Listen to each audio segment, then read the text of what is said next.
Good morning, and welcome to the First Existentialist Congregation of Atlanta.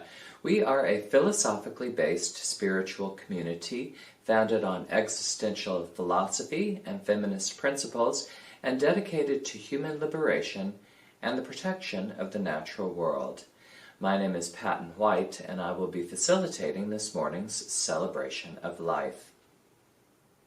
We make our spiritual home in the old stone church, which was hand-built 100 years ago by the African-American Antioch East Baptist Church. We honor their labors of love and the powerful history of this special place. We acknowledge that our spiritual home stands on land forcibly taken from the Muskogee Creek people. We support justice and equality for all Indigenous people. Excuse me. So today we are celebrating our Founders Day, our 45th anniversary of that. And so in honor of that, I have selected some information and some words from our founding minister, the Reverend Lanier Clance. In 1976, Reverend Clance and 8 other people joined together to form the First Existentialist Congregation of Atlanta. They would eventually build its membership to 450 members by 1981. As one of the founders, Reverend Clance helped form a congregation which was intentionally diverse, bringing together folks from many different communities and helping them view life through a more expansive and generous lens. Quote, "As a speaker and leader, he was known for his spontaneity, honesty, and gift of being present in the moment. His legacy includes both a profound acceptance of others as they were and his dedication to urging his congregants to become more fully themselves." Unquote. Lanier's words, "I consider my preaching to be life-centered. Intellectual concepts are drawn from philosophy, theology, psychology, and other disciplines of study. I do not present lectures on these subjects. I do use these areas of knowledge to illuminate and illustrate my particular responses and reactions to life problems of human experience, as well as the joys. I believe such preaching creates a dual response. The initial response is to my particular answers and analysis. A more profound response is created by providing individuals with a few concrete answers which they can accept or reject. Namely, they can then work out their own position or faith. I am personally more excited when an individual states something I said started him thinking or her thinking about an issue or increased their awareness of their own feelings and ideas than when I hear another repeat what I have said as if it were the truth." Those are the words, again, of our founding minister, Reverend Lanier Clance. To get us started off in the celebration that we have today, we have a new recording of I'm on My Way with Jean Heinrich, Andy Weisskopf, Craig Rafuse, Carol Harter, Robert Stewart, and Mary Howard as the members of our First E Street Band leading us in this. Please rise in body or spirit as you are willing and able to join in with I'm on My Way.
Thank you so much to the musicians for that rousing version of that very familiar tune to all.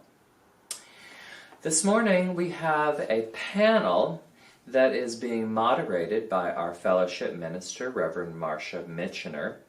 And the members of this panel are Bill Reed, Bill Laney, Betsy Henderson, and Carol Harter, who all have been around the First E for many, many years and include some of our original founders and some of the the tier that's sort of like right there, almost as early as the founding, but not quite. Anyway, I will let them present their remarks right now. Enjoy. Good morning. I am Reverend Marsha Mitchiner. I am the fellowship minister here at the First Existentialist Congregation of Atlanta, and I'm glad that you joined us today to celebrate our 45th year of existence here at the First Existentialist. As our Founders Day today, we have a panel of members who have been here as a part of our congregation since the beginning or shortly thereafter, and they're going to give you kind of an insight of why they became a member and why they've stayed a member, what the kind of things that they've felt that First Existentialist, what drew them or kept them here. So I would like to ask each member of the panel, first of all, if you would just tell us who you are. My name is Bill Reed. I'm Bill Laney. I'm Betsy Henderson. I'm Carol Harter. Each of these have been very active members of First Existentialist for the decades that we've been in existence and have participated in so many ways. They've been presidents of the board and various guilds, and so I want to turn it over to actually ask them questions and let them give you information.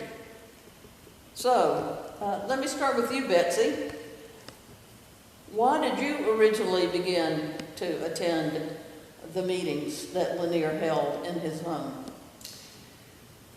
Well, short answer is that I was invited. A long answer is that I liked the people who went there. I liked the way that I was treated. I had fun. I liked the music, and I kept coming back for all of those reasons. And I just had a lot of fun going to the services. I liked what Lanier had to say during his presentations. It made sense. I liked the way he mixed up the intellectual and philosophical with practical everyday living. It made sense to me, and continues to do so. Bill, what do you think? I was in my mid-30s when I started coming to First E. This was back in the late 70s. And my mother had passed away at age 62, unexpectedly. And then within the next year, I became divorced. And I found myself sort of at a loss what to do, how to make sense of all these changes that were happening in my life that I'd never experienced before. And I was in therapy at the time with Pauline Rose Clance, and she suggested perhaps you would benefit or enjoy attending this new church that my husband is starting. And maybe you would find some answers to the questions you're looking for answers for. So I began going. I went maybe twice when the meetings were held on Adams Street, and then in 1978, when the meetings moved to the Decatur YMCA, I began attending on a regular basis and joined in 1978. I was member number 60 in the official membership book, and that was 43 years ago. It was actually at the YMCA that I met Carol Harter. And Carol, how did you come to connect with First E and stay around all these years? Well, I first came because I came with my husband, who had been intrigued with Lanier and his writings. We were going to a Unitarian church in Valdosta, Georgia. And so when we moved up here, he said, we got to go. So I just went along. And this was when we were in the YMCA. And it was so much different than what I was used to. I was brought up Catholic, and for a long time, even after I started coming here, I used to go to the Catholic Church on Sunday. And one Sunday I was sitting there thinking, what in the world is this priest talking about? Has nothing to do with the world. But whenever we talked with Lanier, or whoever was presenting anything, it really seemed very appropriate and very right now. So I stopped going. But the other things that kept me coming, was friendliness, like Betsy said. There were some kind of crazy people. We would sometimes sit and pass a peace pipe around the benches of the YMCA. That was fun. My favorite one, though, was when we went to Betsy and Hart's house for Thanksgiving, and I dragged along my newly divorced sister and her 5 kids. And these were teenagers, or almost teenagers, and they were aghast because all these adults were outside around a bonfire. And one woman was doing a belly dance, and Art, no, not Art, but who's the guy from Scotland? What was it? Urquhart. Yes. Ted? Well, Urquhart is last name. Bob Urquhart was in his kilt, and people were worried about him because he was like right over the fire. Anyway, so there's a lot of funny memories. And I remember Bill Reed, he was always in the back trying to get everybody to buy t-shirts. He did that for 1,000 years. Bill, it's your turn. That okay. Other Bill. Well, I initially went to a service at Adams Street. I was invited to be part of, to present a scene from a play that Sharon Mathis and Jean Heinrich were presenting. And so I went there for that reason and thought it was really a neat gathering of folks in Lanier's living rooms there. But after that, I didn't really go back. I also was encouraged, like Bill Reed here, by Pauline to come, and I missed the whole interlude at the why. I missed all of that, but just as soon as we moved into this building, I was here. That was, I believe, 1980, and I've been here ever since. And I really appreciated the mischievousness of Lanier. You could see it in his eyes when he had something in his back pocket that he was going to spring on people.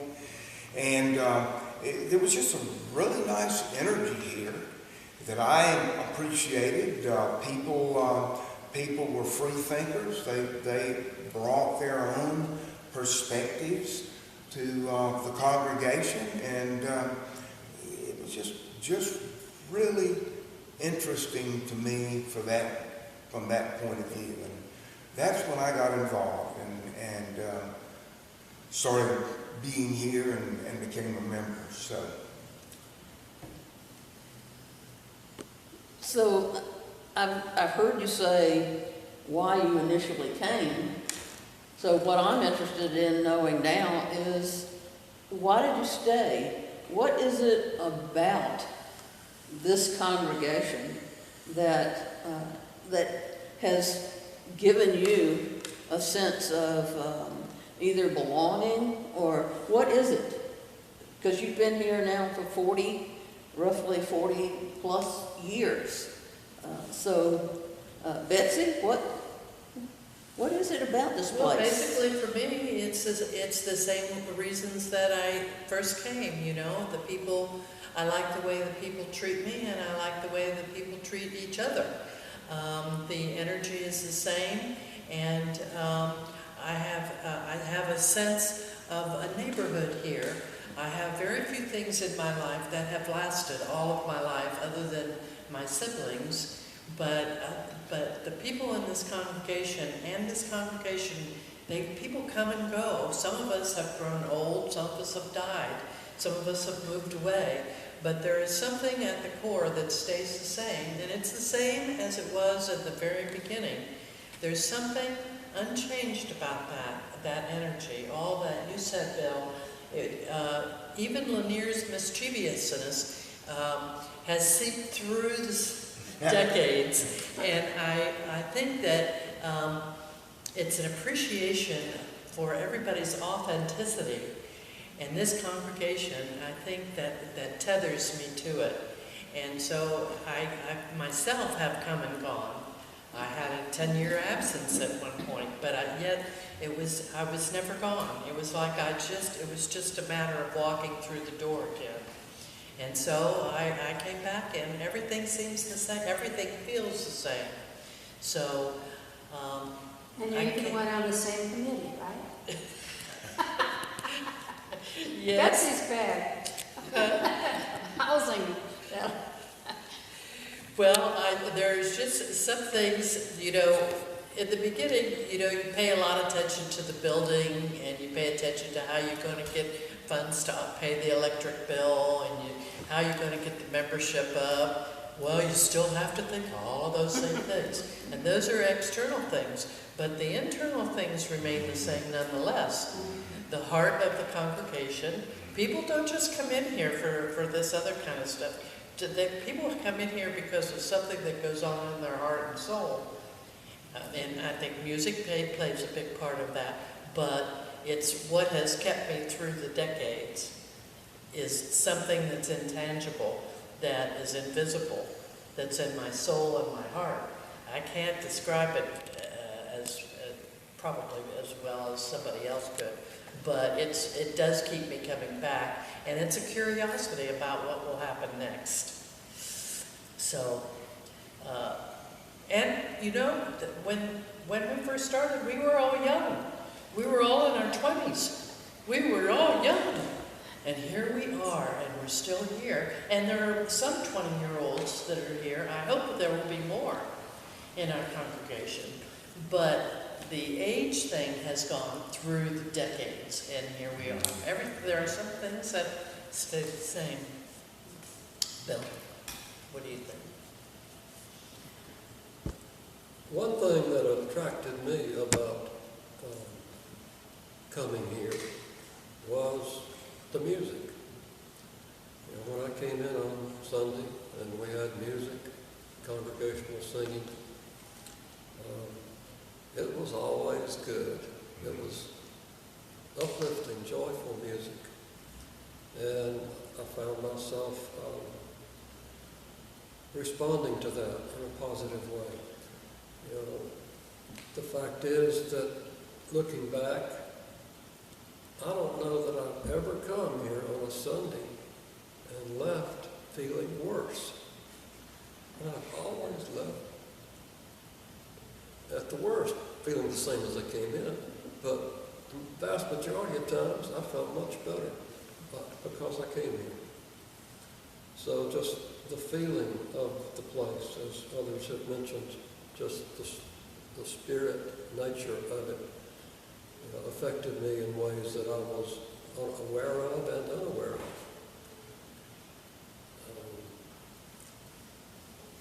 I appreciated not having any required dogma here.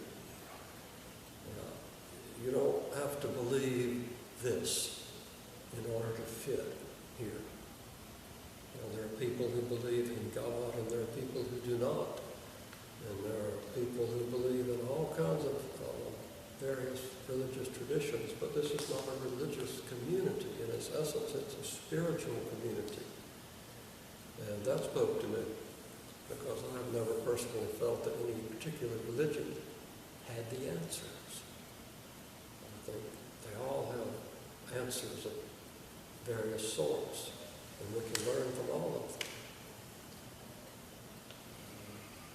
Lanier's ability to make some sense of what was happening in the world and make it relevant on Sunday morning was a big draw for me. If there was something going on with politics or the environment or whatever particular cause he might have chosen that week, he had a way of speaking about it so that it was relevant in my life, here and now, Sunday morning, sitting there. It wasn't something abstract. It was, he would communicate how he felt about it. And then what we did with that was up to ourselves. So, relevance, making some meaning, helping me to make some meaning out of what's going on in the world. That was a drawback. The people here drew me back, as has been mentioned. This has become my family of choice. I've spent more time with this congregation than I spent with my biological family, because I left home early 20s, and I've been here 43 years. So this is my family of choice. And people have come and gone, but the congregation has remained.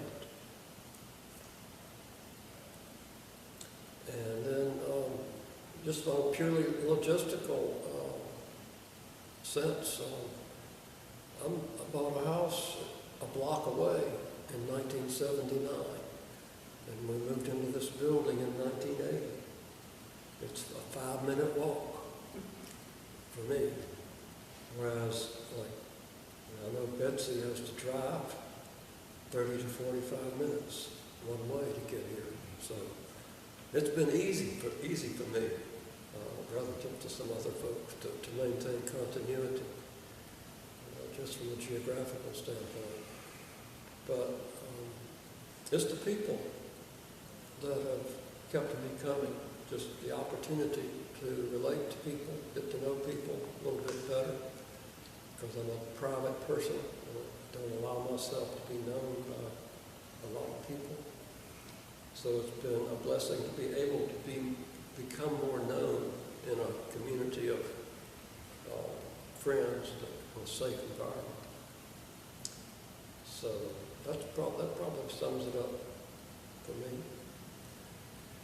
And Carol Harter mentioned T-shirts earlier. This is one of the original ones. It still says church instead of. Yeah. We changed it later to congregation. We changed it about when the church was about 13 years old.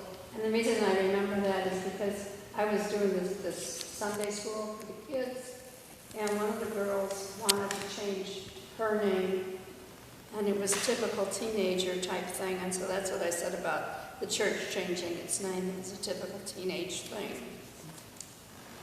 Yeah. Anyway, and when you were talking about Lanier and his sermons, I don't know how many times I would come out of church and I'd say, wow, that was really a good sermon, and somebody'd say, what was it about? And I couldn't remember. I never could remember. I shouldn't say never. But usually it was just kind of like a feeling, I guess, that you got. Carry the feeling with you. It was wonderful. I've had people ask me that same question. Yeah. What was that sermon about? And I'd say, I can't remember. And I'd be practically levitating, and saying, oh, I've been saved. but I could not remember what it was that was the content of Lanier's sermon. It didn't matter.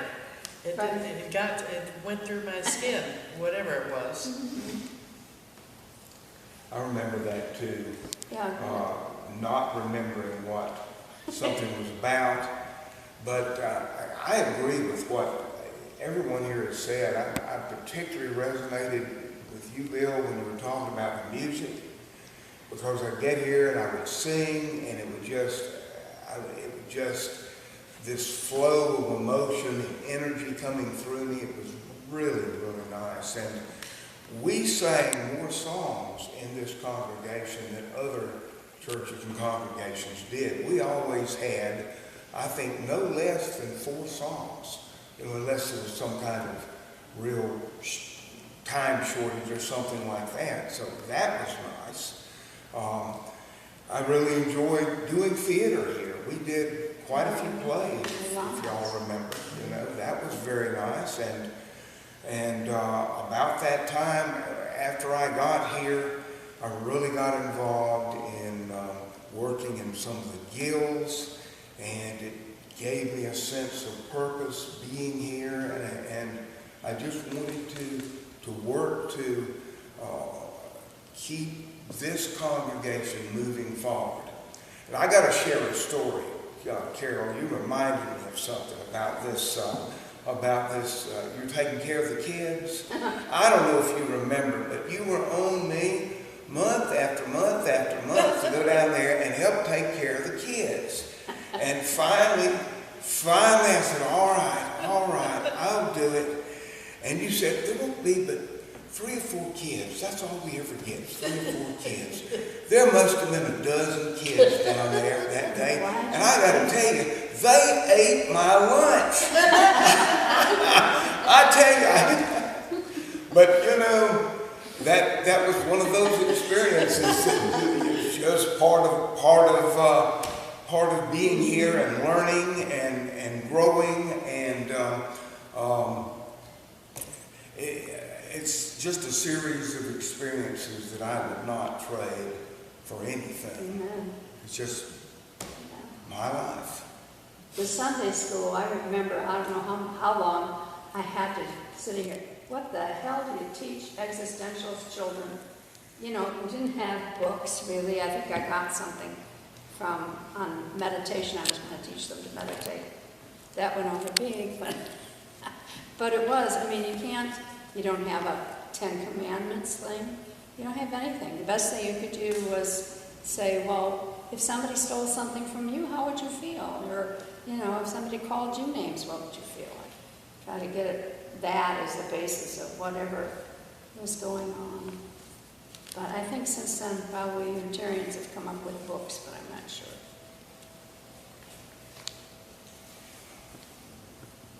I came here in 1980 when the congregation moved into the building, and the thing that really impressed me about being here was that, like you said, there was no dogma, so that I didn't walk in with a sense that I was already doing something wrong because I wasn't following a particular set of rules. And I looked around and I saw people who looked like me. And they were dressed in blue jeans and t-shirts and, sandals or barefooted. And so it was that what was more important was listening to what Lanier had to say, as opposed to, how I was dressed and whether or not that was appropriate. The thing for me was listening to Lanier talk about existential principles, but in everyday language. That it wasn't that he laid out all of these principles that existentialism, promotes, but rather he gave everyday examples of how those principles affected his life and how we might be able to, that therefore how we could, utilize those principles. Mm-hmm. And so I was wondering, is there any particular, we only have a few more minutes, but I wanted to see if you could just very quickly, is there something in particular about existential philosophy that is important to you in your everyday life? Carol? One thing that Lanier used to talk about often was the respect that he would show to the people who worked, like in a restaurant or in a grocery store. You know, that he didn't just think that, oh, they're here to serve me. He was concerned about them, and he treated them on an equal basis, and was, you know, and I think that that's an important thing. And I like to think that maybe I do that too. Maybe I did it before, I don't know, but I certainly do remember doing it after. Did I talk too long? No. Oh. Well, for me, I think probably the biggest thing that I have learned and that I think I've integrated is the whole idea of existence precludes essence. In other words, I am what I am, and it doesn't matter why. You are what you are, it doesn't matter why to me. And so I am paying attention to who people are, not why they are. That's for somebody else to pay attention to. They can pay attention to it. So that's been a big deal for me. Well, I can say that I have never considered myself to be an existentialist with a big E. I'm a small E existentialist. And when I first came here, and as Bill said, there was no dogma, and you didn't have to believe a certain thing to come here, I felt empowered to just live my life and philosophically choose the things that made sense to me. And I feel like every day when we get up in the morning, we have to think about why we're here and what we're doing. And to me, those are existentialist questions. And that's basically what existentialist means to me. The main lesson I got is just, this is it. Be here now. The past is already gone. The future is not yet upon us. This is what we have. That's the essence of existentialism to me. It's all we have is the moment, and we have choices, what to do with that moment. We have responsibility for the choices that we make. And we do the best we can and go from there.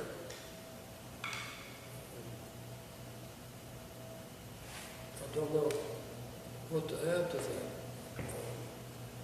Lanier talked, related to that, he talked about subjective reality. There's an awful lot about subjective reality. And the example he liked to give was the heating system. Are you hot or are you cold? It's the same temperature, but people experience things differently. And I keep having to try to relearn this over and over again as I go through life, that the way I see things, even though I'm reasonably assured I'm close to reality, I'm not always correct. I'm usually not correct.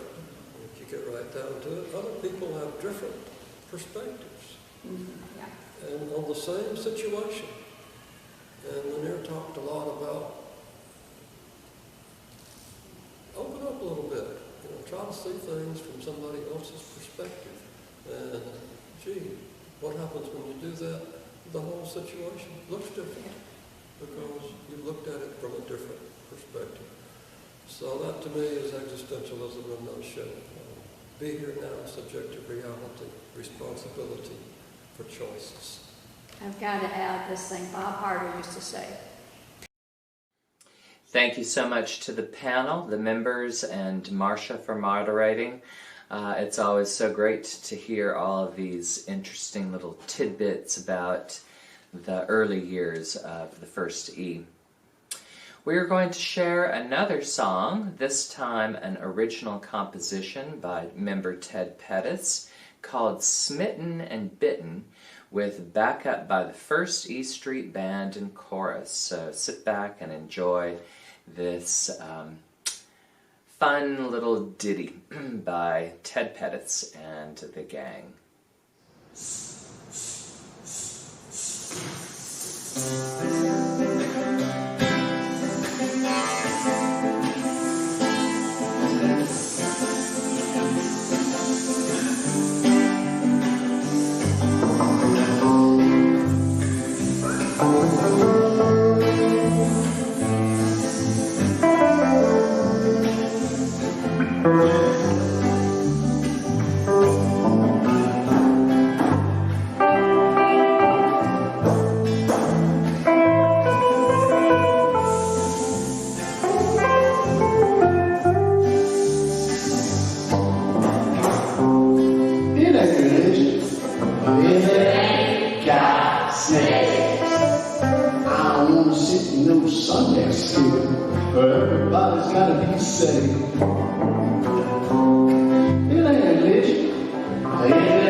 snakes. Well, that was about shutting all her boots. I bit one just a moment ago, and it sure enough bit me back. Now I'm running into that light. I'm not sure that I'm coming back. It ain't a bit. I ain't got sense. I don't want to sit in no Sunday school, but everybody's got to be saved. It ain't a bit. It ain't got sense. How can I be a believer if they never ever tested my faith?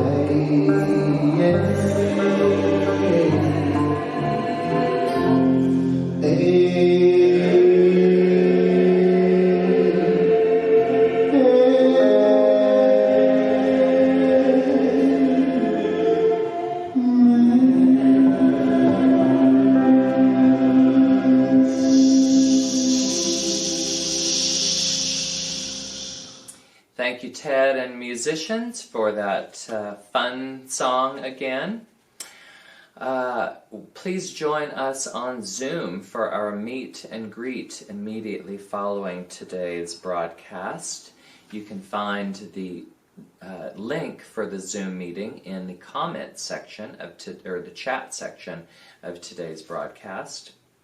And next week we will be welcoming Dr. Maureen Myers with her talk, The Archaeology and History of Native Americans in North Georgia, Mississippian period, contact and post-contact. And that will be next Sunday at 11 a.m. So please plan on coming right back and joining us for our virtual celebrations of life. And thanks so much for joining us today. We hope to see you either on Zoom or next week, or whenever you're able to come back to join us. Thanks again for being here as part of our Founders Day celebration. Have a great rest of your day, have a great week, and we'll see you soon. Bye-bye.